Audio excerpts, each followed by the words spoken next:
So yun guys, katatapos lang namin magsumba kanina lang katatapos lang ng mas. So ngayon, kumain na kami ng siomai rice. Inatingin ko siya dito sa paniki ng siomai rice. Ano masasabi mo? Masarap, kaso yung awang niya nga ay no. Sabi siya matamis. Di siya masarap, di siya Tapos sobrang- bumili po kami ng the best na kwan dito, Mango Graham. Bastikoy. Di po yan sponsor ha, pero baka lang naman. Ah. Ayun. Baka naman bumili na kayo dyan. Oh. So nandito kami sa tambayan na upuan. So makikita nyo, auditorium niyan. Ayun, natatanggal na yung kabag ko guys. Kasi kanina pa ako kinakabag eh. Nagugutom na talaga ako kanina. Ang huling kain namin is alas 12.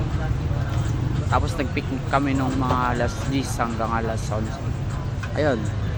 Tapos yung cake na binili namin is nandun lang sa rep. Bahalab. Kaya yun. Kaya na kami guys. Paubos na rin yung siomai rice ko sa kanya. Pakita mo. Grabe. Ang bagal kumain yan. Bagal kumain.